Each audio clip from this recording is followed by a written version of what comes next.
Durante décadas, assistir esporte no Brasil era praticamente sinônimo de assistir Globo. Não importava se era Copa do Mundo, Olimpíadas, Campeonato Brasileiro, Fórmula 1 ou Libertadores. Os maiores eventos esportivos do planeta passavam pelas telas da emissora. Para milhões de brasileiros, a Globo não era apenas uma transmissora, ela era a própria porta de entrada para o esporte. Mas algo começou a mudar. E o mais curioso é que essa mudança não veio de outra emissora de televisão, ela veio da internet, veio do YouTube, veio dos criadores de conteúdo e principalmente de um projeto chamado Cazé TV. Hoje, vamos entender se realmente estamos assistindo ao fim do monopólio esportivo da televisão aberta brasileira ou se estamos apenas vendo uma nova fase de disputa pela atenção do público.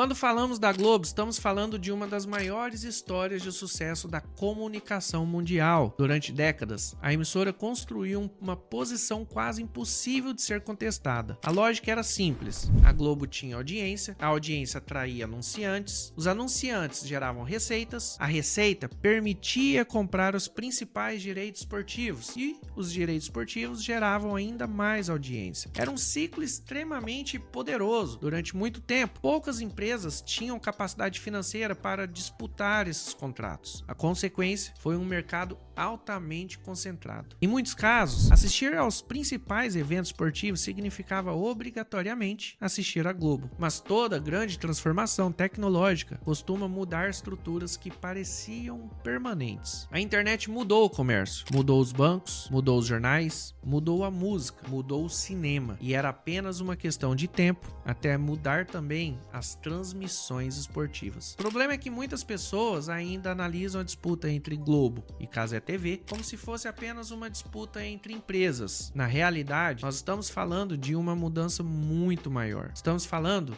de uma mudança de comportamento. Estamos falando de uma mudança geracional. Estamos falando de uma mudança na forma como as pessoas consomem conteúdo. E aqui, quero deixar bem claro que a quebra de qualquer monopólio é fantástico, porque um monopólio não é benéfico para a sociedade nenhuma. A gente vê hoje no Brasil, por exemplo, existem algumas empresas que detêm certos tipos de monopólio. Você tem empresas do mundo da proteína animal, por exemplo, como é o caso de uma JBS da vida, que detém o monopólio no mercado de proteína animal. Você tem empresas como Petrobras que detém o monopólio da exploração de combustível de petróleo no Brasil. E quando você tem empresas que detêm o monopólio de um determinado serviço ou produto, você cria um ambiente desigual. Então as pessoas elas se vê numa obrigatoriedade de consumir aquele produto ou serviço seu e muitas vezes essas empresas exploram aquele seu monopólio e o público acaba pagando mais caro por um produto ou serviço. Quando você tem várias empresas disputando às vezes a atenção, o serviço ou o produto de um público em geral, você tem uma disputa de atenção, então necessariamente as empresas vão te entregar mais qualidade por um preço mais acessível. Então quando você vê esse tipo de movimento acontecer, onde existe uma quebra de monopólio, seja ela na comunicação ou em qualquer outro tipo de empresa ou indústria, só a sociedade tem a ganhar, porque é que nem eu falei aqui, antigamente você ia assistir qualquer grande evento esportivo, você caía necessariamente na Globo. Hoje, você tem acesso ao YouTube que passa jogos 24 horas. Jogos da Copa do Mundo está sendo televisionado no YouTube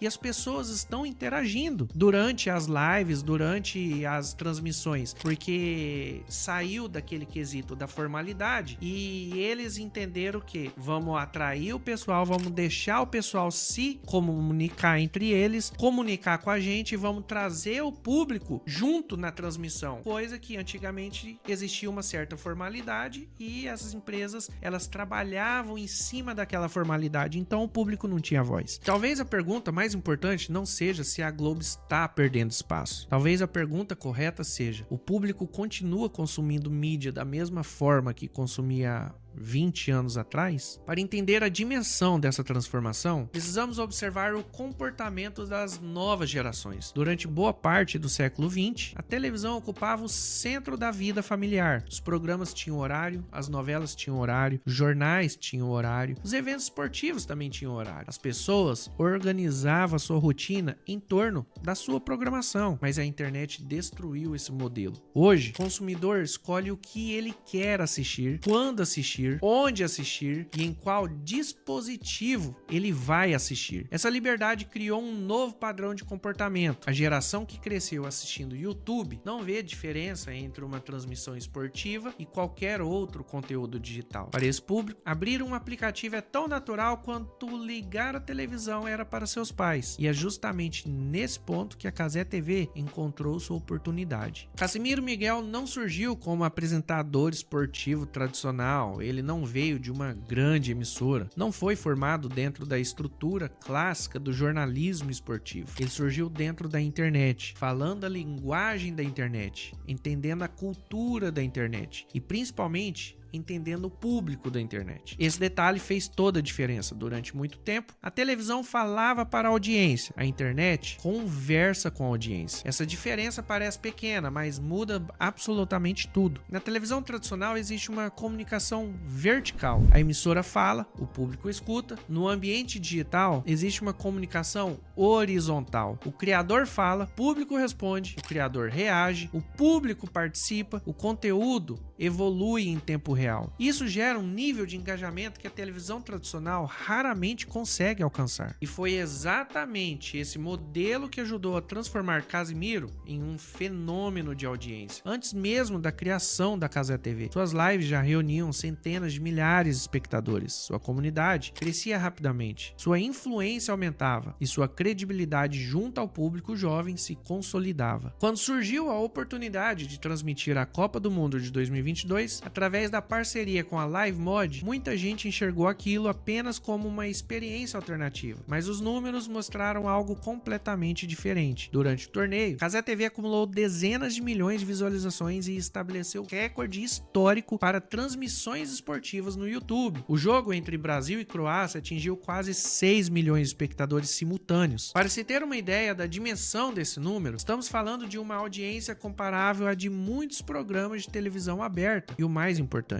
era uma audiência concentrada em uma única plataforma digital. Aquilo foi um marco, porque pela primeira vez ficou evidente que o público estava disposto a assistir aos maiores eventos esportivos fora da televisão tradicional. Isso mostra um amadurecimento não só na forma de transmitir um evento, como na maneira com que o público interage e principalmente para onde as grandes empresas estão voltando suas atenções para também investir. Antigamente era muito comum a gente escutar falar de horário nobre da Globo. Era o horário mais caro para uma empresa colocar um anúncio. Com o avanço das redes sociais, isso mudou drasticamente, pois a atenção das pessoas estão muito mais no meio digital do que nas rádios ou TVs. Sem contar que além de você ter um alcance maior do potencial cliente nas redes sociais, as empresas gastam menos para atingir um público maior do que era na época da Globo. E ainda você consegue direcionar seus anúncios para seu público-alvo. E as empresas já entenderam isso. O que mais chama a atenção não é apenas o número de pessoas assistindo, é o fato de que milhões escolheram conscientemente assistir pela internet, mesmo tendo outras opções disponíveis. Isso diz muito sobre a mudança do comportamento da sociedade, mas existe outro aspecto ainda mais interessante: a linguagem. Historicamente, as transmissões esportivas seguiam um padrão muito rígido: narrador, comentaristas, repórter, formalidade, protocolos, seriedade. Cazé TV fez o caminho totalmente oposto. Apostou na espontaneidade, apostou no humor, apostou na informalidade, apostou em uma linguagem próxima do torcedor comum. Enquanto muitos profissionais da mídia tradicional enxergavam isso com desconfiança, o público enxergava autenticidade. E autenticidade, meu amigo, é um dos ativos mais valiosos da economia digital. As pessoas estão cada vez mais cansadas de discursos excessivamente produzidos. Elas buscam identificação, buscam proximidade, buscam pessoas que parecem reais. Esse fenômeno não acontece acontece apenas no esporte. Acontece na política, nos negócios, no entretenimento, na educação, em praticamente todos os segmentos. Por isso, a ascensão da Cazé TV é muito mais do que uma história sobre futebol. É uma história sobre transformação da mídia. É uma história sobre transformação cultural. É uma história sobre como as novas gerações escolhem consumir informação. E isso nos leva a uma pergunta inevitável. A Globo está perdendo? A resposta exige cautela, porque existe uma enorme diferença entre perder relevância e perder exclusividade. A Globo continua sendo uma potência, continua tendo enorme audiência, continua produzindo alguns dos conteúdos mais assistidos do país, continua sendo uma das maiores empresas de comunicação da América Latina, mas existe algo que ela já não possui mais: o monopólio da atenção. Durante décadas, a disputa era limitada. Hoje, ela é praticamente infinita. O consumidor não escolhe apenas entre Globo e outra emissora, ela escolhe entre televisão, YouTube, Netflix, TikTok, Instagram, podcasts, streams esportivos, criadores independentes e dezenas de outras alternativas. O maior concorrente da televisão já não é outra emissora, é o tempo disponível do público. Estamos vivendo a chamada economia da atenção, e nessa economia, vencer não significa apenas transmitir conteúdo, significa conquistar minutos da vida das pessoas. Essa talvez seja a maior mudança da história recente da nossa comunicação. Será que as empresas tradicionais entenderam que não disputa mais apenas audiências? Ou ainda acreditam que estão competindo dentro das regras de um mercado que já deixou de existir? Outro ponto fundamental envolve os direitos de transmissão. Durante décadas, quem tinha dinheiro comprava todos os direitos. Quem comprava os direitos controlava o acesso, mas as plataformas digitais criaram novas possibilidades. Hoje, é possível você monetizar a audiência de formas completamente diferentes: publicidade digital, patrocínios, licenciamentos, programas de membros, parcerias comerciais, distribuição global. Tudo isso aumenta o valor econômico de uma transmissão, consequentemente, mais empresas conseguem participar da disputa. E quanto mais concorrência existe, menor é a concentração do mercado. Esse movimento não acontece apenas no Brasil, tá? Ele pode ser observado em vários países, nos Estados Unidos, na Europa e em diversas regiões no mundo. Plataformas digitais passaram a disputar eventos que antes pertenciam exclusivamente às emissoras tradicionais. O esporte está acompanhando a mesma revolução que já transformou outros setores da economia. Isso significa que a televisão vai desaparecer? Provavelmente não. A história mostra que novas tecnologias raramente eliminam completamente as anteriores. O rádio não acabou com os jornais. A televisão não acabou com o rádio. A internet não acabou com a televisão.